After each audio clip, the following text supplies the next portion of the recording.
Keep it going for Jimmy, who is so offensive that he even offended a non-existent audience. That is absolutely beautiful. Today I went to go eat at Jimmy John's, and it had this really, there you go. They had this really cute sign that said, "We would love to see you naked, but state code requires that you wear shirt and shoes."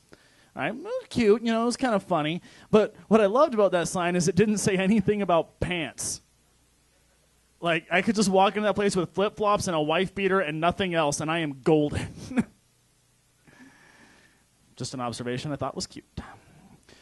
This is actually a really sad day for me. We had to ask the pastor at my church to resign because he's a good guy, but he's one of those New Age pastors that likes to relate the Bible to everything with, like, new culture and everything, which is cool. But he took it a step too far when he started referring to God's commandment of thou shalt not covet thy neighbor's wife as bros before hoes. But he's still my personal pastor. I actually don't like the new pop culture that we're in. I feel that we're living in a dangerous time. And if you question that, the only evidence that I need to support it is the fact that there was a time in this country when we thought of Billy Joel as the bad boy of rock and roll. I mean, I know of bands like Slipknot and Marilyn Manson who sing songs about murdering babies and remove their own ribs for the purpose of self-fellatio. Billy Joel wore a leather jacket. Not to mention he dated an uptown girl against the wishes of her father. What a badass. I mean, yeah, your band might throw urine and feces on their audience, but Billy Joel's got a sweet pair of sunglasses, so step aside, Gwar. One of the things that sucks about being a comedian is that you often miss holidays with your family, which, it sucks, but one holiday that I never regret missing is Thanksgiving. Because you got to understand, I come from one of those families that if everybody shows up for Thanksgiving, we have like 55 people there. And we do that thing where we go around the table and everybody says what they're thankful for. And you got to know, when you're the 52nd out of 55 to go, you have really got to dig deep. Because, like, the first 10 get the easy ones. Like, I'm thankful for Jesus. I'm thankful for my family, yada, yada, yada. The 10 ones, first 10, really easy. It gets harder and harder as you go along. And I'm at the end, and there my 5-year-old cousin who's sitting next to me is all like, I'm thankful for ice cream Snickers bars. I'm like, you little shit, you stole mine. I don't know what to say. Tell you a little bit about myself. I have a horrible phobia of dogs.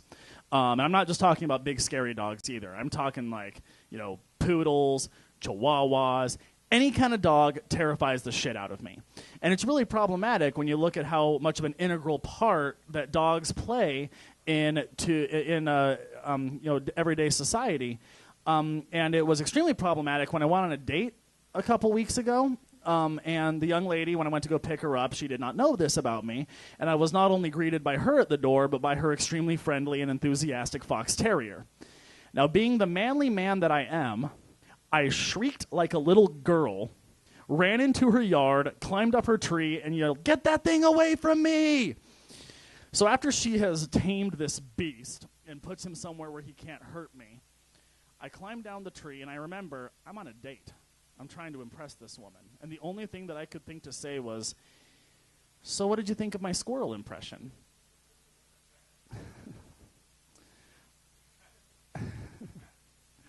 I was hanging out with some friends earlier today, and we were talking about how actor Christian Bale had gotten himself into some trouble a few months ago because he beat up his mom. And, one of my friends, to give you an idea of the class that I hang out with, one of my friends actually uttered the phrase, "Sounds like the bitch had it coming." Now, that just doesn't fly with me, because, my mom's not perfect. She's done some things in her life that would warrant an ass whooping, but I didn't do it. You know why? Because she's my fucking mom. I mean, seriously. The 17 hours of labor that she went through with me, I've given her enough pain. She's deserved to give me some shit. She has earned that. I was hanging out with a group of women a few nights ago, and I was really confused because they kept calling each other cocksucker like it was an insult. And and I used to date two of them. So I know for a fact from personal experience that they are literally cocksuckers. I mean, I don't know a whole lot about women, but I'm pretty sure that like sucking dick is one of those activities that was created for women to do. Like, that is not an insult. Like me and my buddies don't call each other muff divers. I mean, we do, but when it is, it's usually in the context of a high five, you know? Way to eat some pussy. I was listening to an interview recently, and I found out that Elton John is celebrating 20 years of sobriety, which is really cool. Like, and I want to congratulate him and everything, but then I did the math. 20 years. That means that Elton John quit drinking and doing drugs in 1989, right around the time his music started to suck. I mean, come on, Elton. I am all about you trying to better yourself, but not at the expense of the glorious melodies you could have been continuing to bring us for the last 2 decades. If it wasn't for Disney, you'd be out of a job. I mean, there are other guys out there that went the distance and never stopped doing the drugs. Guys like Jimi Hendrix and Jim Morrison and Janis Joplin. You could have been one of those guys, Elton, but nope, you Chevy chased it. That's right, I just came up with a verb. What else have we got going on? As I'm getting older, I mean, I'm not that old yet, but, you know, as I age, I'm not as good looking as I used to be, and it's kind of hard to deal with. And the women in my life try to make me feel better by saying that, you know, it's okay, because what you're losing in your looks, you make up for with an extremely attractive personality. And that is so not what I want to hear. Like, basically their method of comforting me is by telling me that I have to spend the rest of my life as a fat chick. But it's okay. I guess I just have to get used to shopping at Lane Bryant and shacking up with black dudes. I was on a date a few weeks ago, and through the course of the evening and through a conversation, I found out that her third biggest fear is clowns, which led me to ask, well, what are your top 2 fears? And I'm thinking like death or snakes or, you know, even public speaking. No. Her 2 biggest fears were herpes and midgets. No, I'm not going to say which one, but one of those is the reason why she won't date me anymore. But I did help her overcome her fear, because now she just has to embrace it.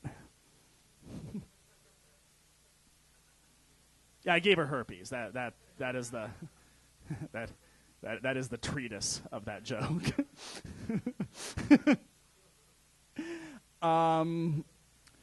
My